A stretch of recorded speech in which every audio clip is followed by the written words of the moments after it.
Good morning, student. Today we will read chapter number 2 in civics. Institutional representation of democracy.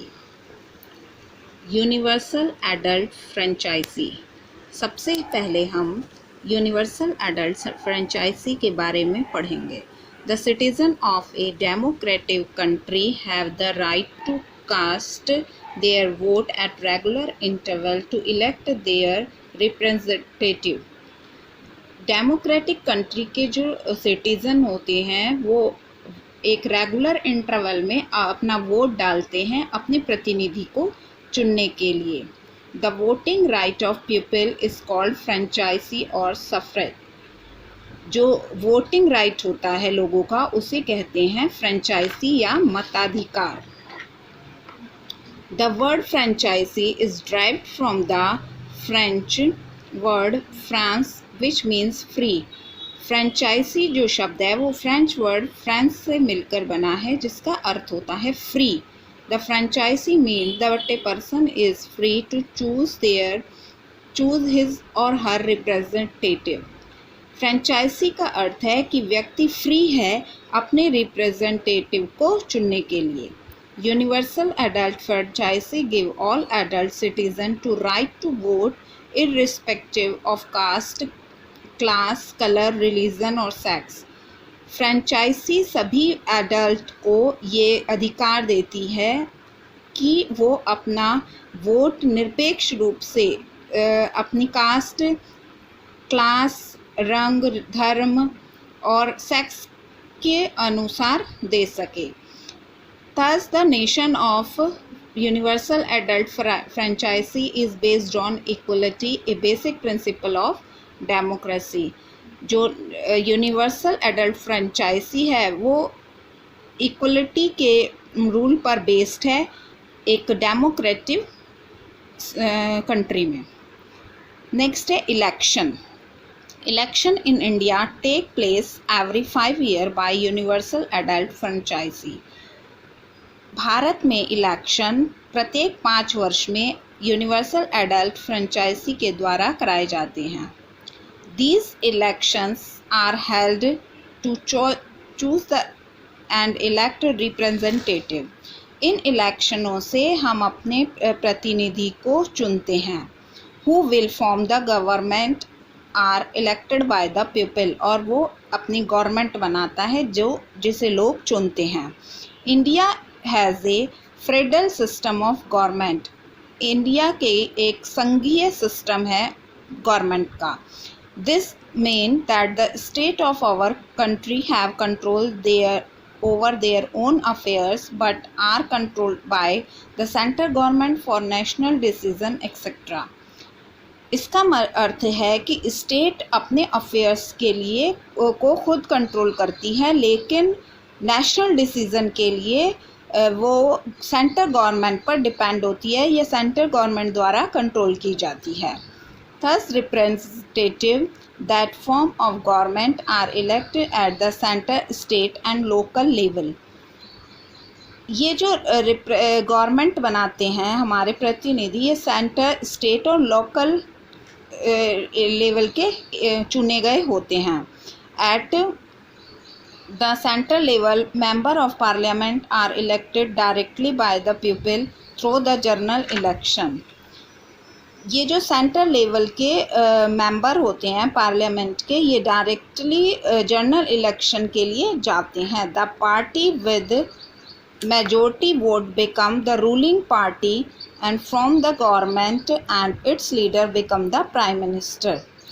जो party ज़्यादा vote लेकर जीतती है वो रूलिंग पार्टी कहलाती है और जो उसका लीडर होता है वो प्राइम मिनिस्टर बनता है. The election commission is the apex body that conduct election. Election commission एक सर्वोच्च बॉडी है जो कि इलेक्शन को कंट्रोल करती है. It head is called the chief election commission. Both the general and the assembly election in India are held in accordance with the rules laid down by the Election Commission of India. Election commission का जो head होता है उसे बोलते हैं chief election commission. Commissioner, और वही general और असेंबली इलेक्शन को भारत में इलेक्शन कमीशन के नियमानुसार करवाता है। The work of the election commission include preparing A voter list, a candidate list. जो इलेक्शन कमीशन का वर्क होता है उसमें वोटर लिस्ट को प्रिपेयर करना, कैंडिडेट लिस्ट को प्रिपेयर करना,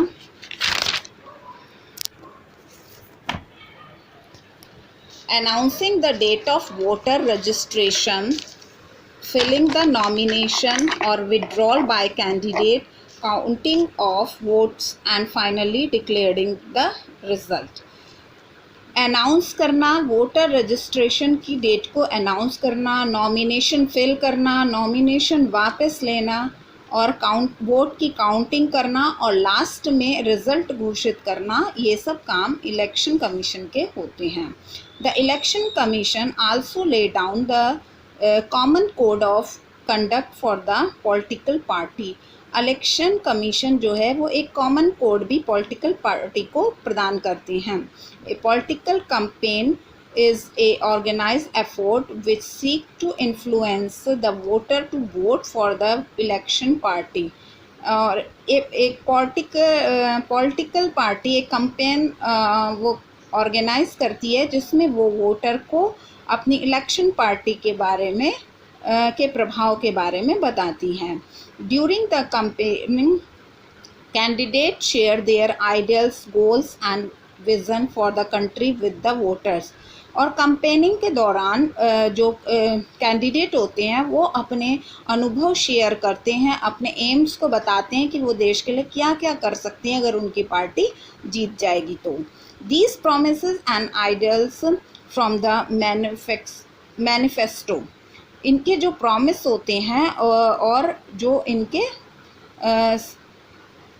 आदर्श होते हैं वो एक मैनिफेस्टो के रूप में होते हैं। A election manifesto is a written statement issued by the election party that lists the party's policies and program for the country। एक इलेक्शन मैनिफेस्टो एक रिटन स्टेटमेंट होता है जो कि इलेक्शन पार्टी के द्वारा लिखित रूप में जारी किया जाता है कि उसकी पार्टी की क्या क्या प्रोग्राम है और क्या क्या उसकी पॉलिसीज़ हैं। The polling is conducted by government official in government owned venue by the secret ballot system।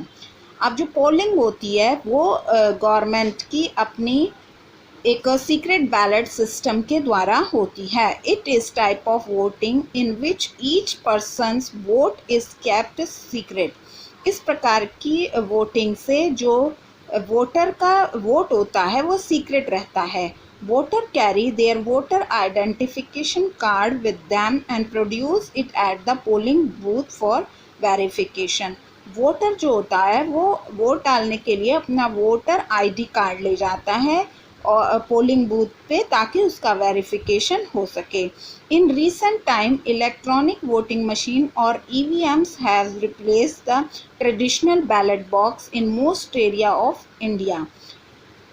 अब इस समय प्रेजेंट टाइम में अब बैलेट पेपर की जगह वोटिंग मशीन ने ले ली है भारत के कई हिस्सों में। Candidate with maximum number of vote in their constituency are declared winner. जिस कैंडिडेट को ज़्यादा वोट मिलते हैं वो चुनाव क्षेत्र का विजेता घोषित किया जाता है। The winning candidate are part of the next ruling government. और विनिंग कैंडिडेट जो होता है वो आगे की गवर्नमेंट को बनाता है।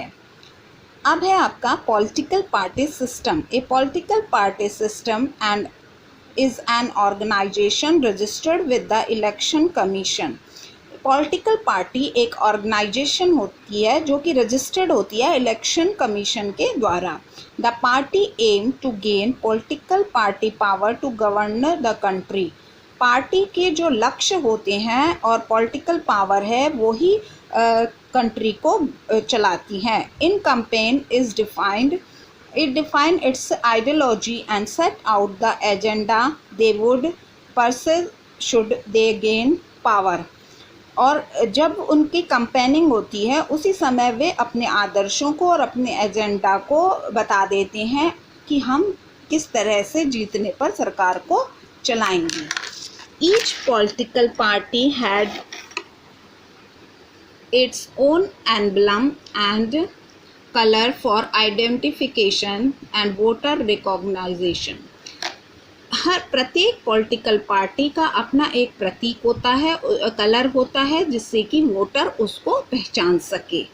Party system, there are various kind of party system in democracy around the world. यहाँ पर कई प्रकार का पार्टी सिस्टम है हमारे पूरे विश्व में। Single party system, two party system and multi party system. In the single party system only one political party is legally allowed to hold effective power. Single party system में एक political party ही power में रहती है। Two party system where only two parties dominate as in the United States, Republican Party and Democratic Party is widely known to form a stable government. Two party system में दो party मिलकर एक सरकार बनाती है, जैसे कि यूनाइटेड स्टेट में दो पार्टी हैं, रिपब्लिकन पार्टी और डेमोक्रेटिक पार्टी। ये एक स्टेबल गवर्नमेंट का उदाहरण है। Multi party system has more than two political party that are represented and elected to public office. Multi party system वो होती है जिसमें दो से अधिक पॉलिटिकल पार्टी मिलकर सरकार बनाती हैं। Coalition, a coalition government is a governing body formatting by multiple parties that must compromise and principle. एक कोलिटेशन मीन्स होता है गठबंधन। एक गठबंधन की सरकार वो होती है जो कई पार्टियां मिलकर बनाती हैं, उनमें कुछ कॉम्प्रोमाइज़ होता है और उनके कुछ अपने नियम होते हैं। A coalition government come into power when there are many political party fighting an election and no one party is able to achieve a majority और gain more than 50% of the seat in parliament और assembly. ऐसा तब होता है जब कई पार्टियां मिलकर कोई इलेक्शन लड़ती हैं, लेकिन कोई भी पार्टी अपनी मेजॉरिटी को अचीव नहीं कर पाती, जो 50% सीट होनी चाहिए पार्लियामेंट या असेंबली के लिए। In this situation several party come together to form a government.